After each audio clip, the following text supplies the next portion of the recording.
O simples fato da gente ter conseguido chegar aqui no Brasil, ter sobrevivido a essa viagem, me fez ter a certeza de que eu sou protegido por Iemanjá. Eu até trago comigo essa estrela que me protege desde a minha mais tenra infância. E nós chegamos aqui no Brasil em 1934, durante o Carnaval. Nós desembarcamos em plena Praça Mauá. E a música que mais tocava na ocasião era a música que acabou se tornando o hino da nossa cidade.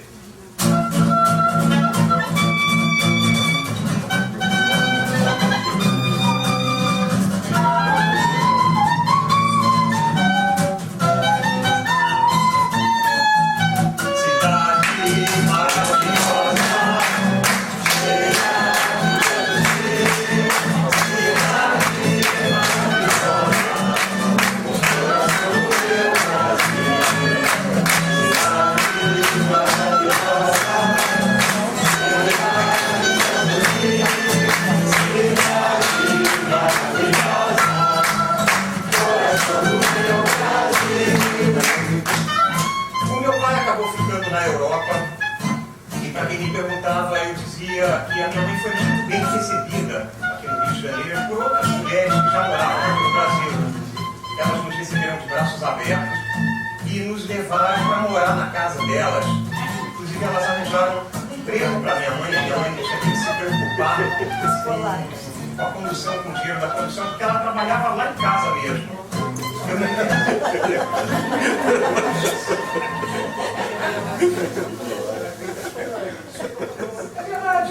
A nossa casa, eu me lembro bem, era uma casa muito grande, muito rica, ficava na Lapa. Era essa. E tinha duas coisas que me deixavam muito intrigado na época com relação àquela moradia. Primeiro, que naquela casa só moravam mulheres. Não entendi muito bem isso. A segunda coisa é que, apesar da minha mãe se chamar Raquel, todo mundo só chamava ela de Valquíria. Eu nunca consegui compreender isso muito bem, até que um dia aconteceu um fato estranho, que um homem me parou na rua, me chamou, ele ligou o rádio e disse que estava tocando a cavalgada da Valquíria.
Naquela época era muito difícil para mim explicar para as pessoas o que era o trabalho da minha mãe.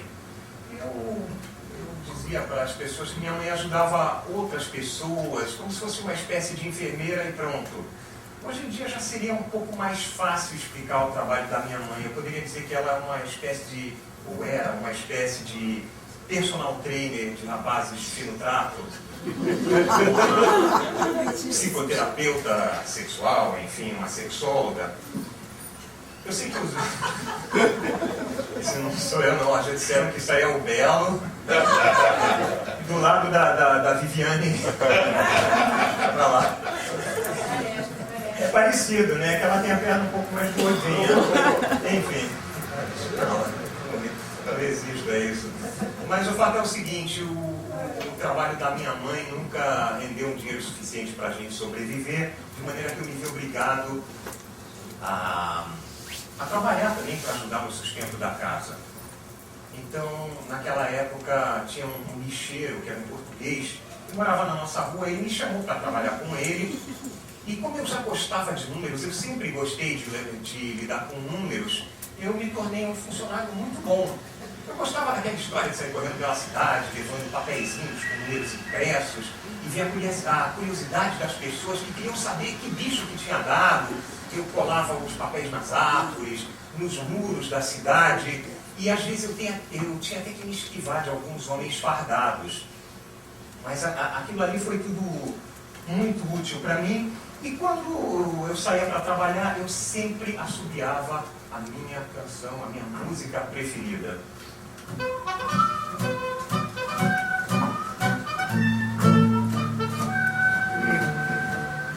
E quando eu completei 11 anos de idade, a minha mãe achou que eu já deveria ser apresentado à comunidade judaica, e ela me apresentou a um rabino que na época era o rabino mais conceituado da cidade.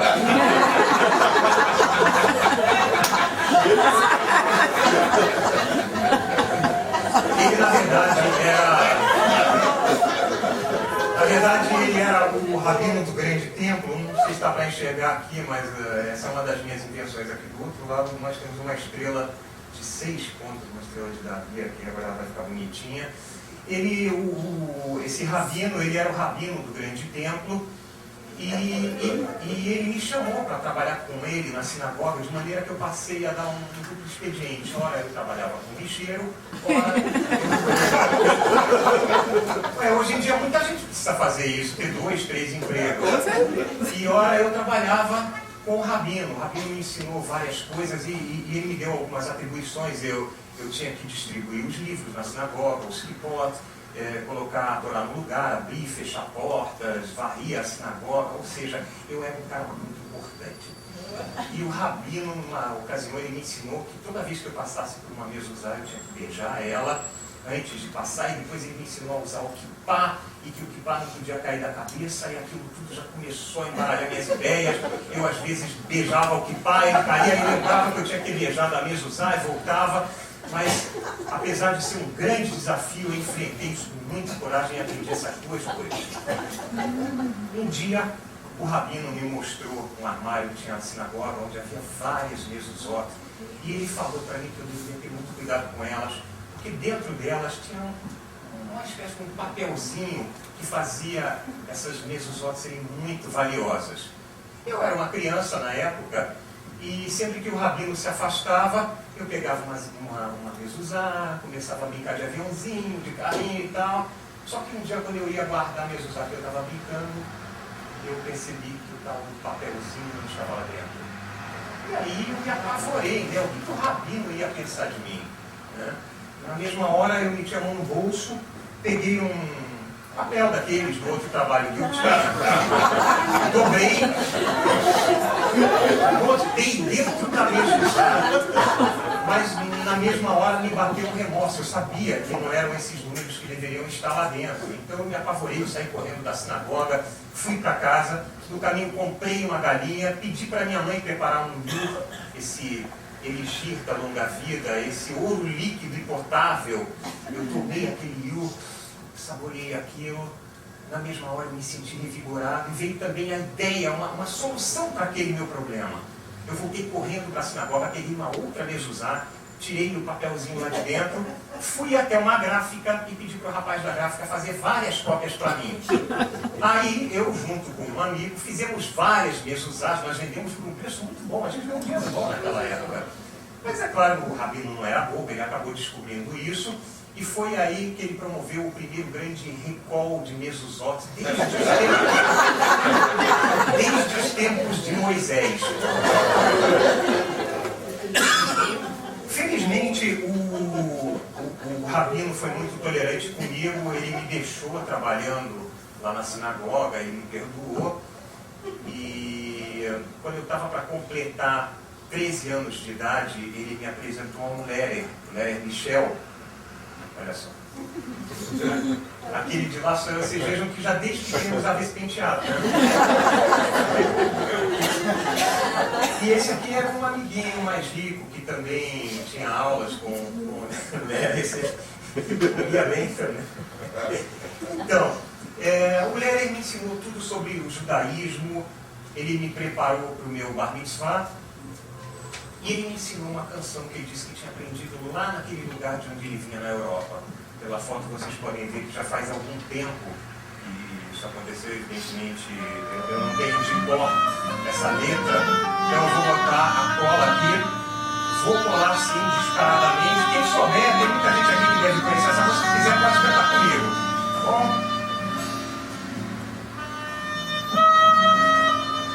Baby, despeda velha.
Bom, mais ou menos um ano depois do meu bar mitzvah, já tínhamos passado todas as festividades, Pesach, Rosh Hashanah, Yom Kippur, Hanukkah, o meu Lerer chegou para mim, e na presença da minha mãe, ele estava muito constrangido, mas ele falou para mim que tudo aquilo que ele tinha me ensinado era falso, que Deus não existia, e ele me mostrou vários números que ele tinha tatuados no braço. Ele falou que não queria mais morar aqui, que ele queria se mudar para uma terra prometida, onde os judeus seriam livres, falariam o seu próprio idioma, as ruas teriam nomes como Sholem Aleichem, Miel Peretz, e os judeus não seriam mais perseguidos nem discriminados. Essa terra prometida, como vocês podem imaginar, se chamava Birobidzhan. Birobidzhan ficava na antiga União Soviética, ali pertinho da China. E aquilo tudo nos deixou muito transtornados. Eu e a minha mãe não entendíamos aquela história toda. Quer dizer, então, que Deus não existia? Será que Iemanjá também não existia? Eu fiquei muito preocupado com aquilo. Então a minha mãe, na mesma hora, preparou um iur para a gente. Um iur maravilhoso. Nós tomamos aquele iur, mas apesar disso eu continuava absolutamente transtornado. Eu saí correndo de casa e fui para a praia. Era um dia 31 de dezembro e a praia estava lotada, tinha milhares de pessoas mandando oferendas para Iemanjá. Eu vi aquelas pessoas todas ali e pensei, poxa, não é possível que essas pessoas todas estejam enganadas. E aqueles números não saíam da minha cabeça. Então eu cerquei aqueles números todos. Peguei um bonde, fui para um subúrbio bem distante, onde nenhum bicheiro me conhecesse. Joguei todas as minhas economias, as economias da minha vida inteira, naqueles números. E no dia seguinte, eu cheguei para minha mãe e para o meu Lerer e falei para eles que eu tinha duas notícias para dar para eles. A primeira, que Deus existe sim. E a segunda, acertei no milhar! Eu tinha acertado, gente! Eu ganhei muito dinheiro. O meu Lerer e a minha mãe ficaram assim estupefatos ouvindo aquela história. E os planos que eu tinha para eles, eu tinha decidido que eles iam se mudar para Birobidzhan e viver juntos ali o resto da vida deles.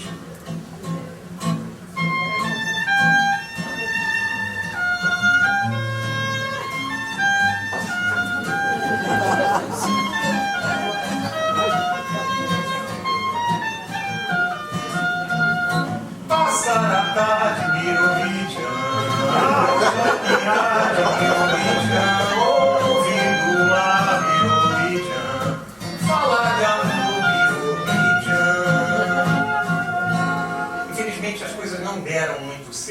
parece que lá não tinha nem praia, acho que a praia que ficava mais próxima deles ficava a mais de 400 quilômetros de distância. Mas, por sorte, era 1948, eles tinham ouvido falar de um grande lançamento imobiliário que estava acontecendo no Oriente e se mudaram para lá, para Israel. Eu aqui no Brasil...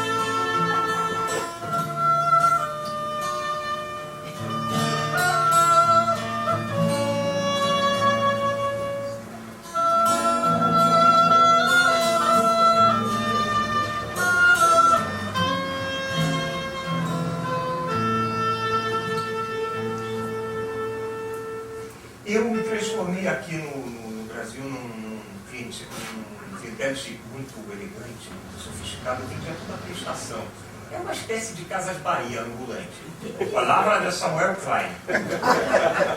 E anos mais tarde, depois de eu me tornar esse grande comerciante, eu um dia estava andando pela rua com a minha namoradinha, entramos num cinema, e lá estava passando um filme chamado Rock Around the Clock, aqui no Brasil se chamou Ao Balanço das Horas, se eu não me engano. E nesse filme, num determinado momento, tinha uma cena que me transportou para um outro universo, porque aparecia um casal entrando num restaurante, depois chegava até um amigo deles, e dentro do restaurante tinha um grupo, os Farsi, que cantava uma canção, e nessa canção eles repetiam constantemente a palavra Yiddish mais bonita que eu conheço.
Contratados.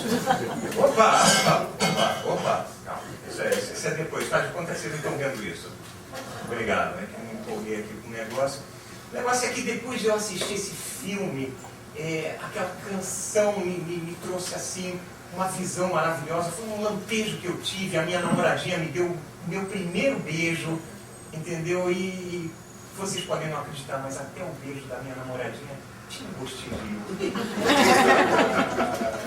E eu tive, como eu falei para vocês, eu tive aquele lampejo de produzir o Yur e distribuir o Yur para quem precisasse dele, no mundo inteiro. Mas, uma vez produzido o Yur, eu teria que ter também uma forma de armazenar ele, de transportar.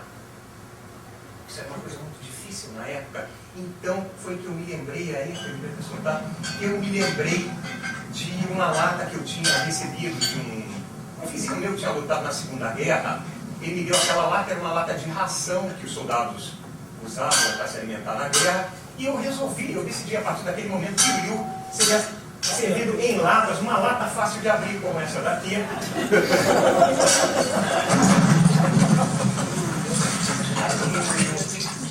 Bom, mas enfim, A ideia já estava pronta, aquela música não saía da minha cabeça, e eu resolvi então também compor um jingle para vender o meu produto, que já tinha nome, estava certo, ia se chamar Only You. Então eu reuni alguns amigos meus que moravam na rua e que eram músicos, e eles me ajudaram a compor o jingle do Only You. Vocês vão ouvir agora, ele foi composto por mim e meus 3 amigos de infância, que eram respectivamente Moisés do bandolim, Abrão do bandolim e, é claro, Esaú do bandolim. Vamos agora ao jingle da nossa sopinha. Only you,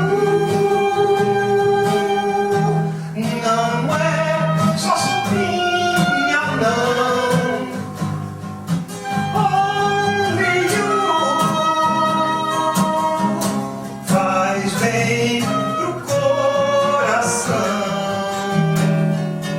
Only you é bom pra gripe, delicioso. Pra quem tá dodói, bom mesmo é Only You. Only You. Receita saudável, ouro fluido, gostoso. Pode até faltar um Tylenol, Band-Aid ou Tamiflu, mas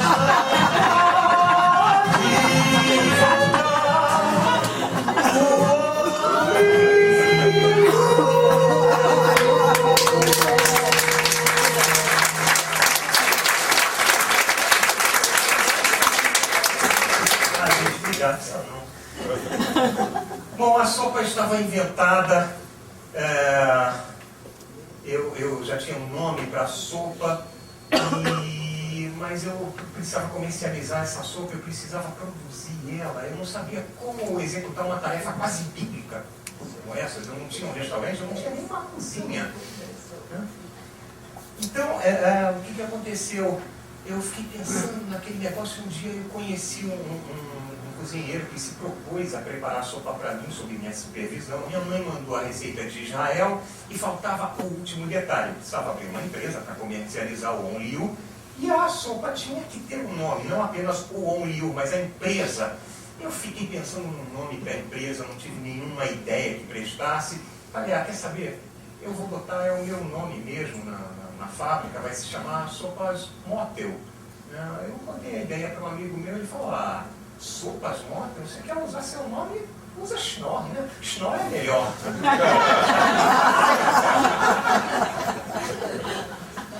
Então estava criado o Only You, devidamente patenteado, e eu fui contar a novidade para o meu velho rabino. Ele ouviu tudo aquilo com muita atenção, e no final ele abriu um sorriso e me disse o seguinte: você está seguindo os passos de Maimônides, distribuindo o Iur para as pessoas que necessitam dele. Você está de parabéns. E depois do Iur, eu continuei inventando outras coisas, e justamente os royalties que eu recebo por essas invenções é que garantem o meu sustento até hoje. E uma dessas invenções, eu acredito que vocês aqui conheçam, é uma bolsa muito elegante, especial, e que também está com preço ótimo. Depois a gente tem algumas para ver. É uma bolsa que ela serve para que senhoras possam transportar de maneira, digamos, furtiva os flúdens que estão sempre presentes em festas de casamento, de bar-mitzvot. E eu acredito que graças a essa invenção, milhares e milhares de flúdens puderam ser distribuídos para pessoas enfermas, pessoas necessitadas. O nome da bolsa? Pô, minha idade é dele. Fala você que deu a ideia. Ganefluden. É como fludeira, né? A gente fala o nome correto é Ganefluden. Ganefluden. Enfim, e graças ao Ganefluden, milhares de pessoas que que coisa feia. Meu nome é Ganefluden. Não tem tradução para o nosso idioma português. Enfim, e graças a ela, milhares de pessoas hoje têm acesso aos Fludens, pessoas que por estarem enfermas ou necessitadas, até pessoas que nunca foram convidadas para uma festa dessa, também tem disso, né? E até hoje existem reportagens, artigos científicos, pesquisas, teses de mestrado em cima das propriedades terapêuticas do iur. E quando alguma pessoa me pergunta qual a minha opinião a respeito do futuro da alimentação no mundo, eu respondo com muita segurança que pizzas, hambúrgueres e até falafels algum dia irão desaparecer, mas o iur triunfará. Isso aí. Muito obrigado.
Agora, eu não sei, ainda é possível?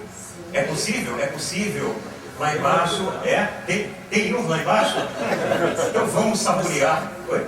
Uma observação, um dado histórico.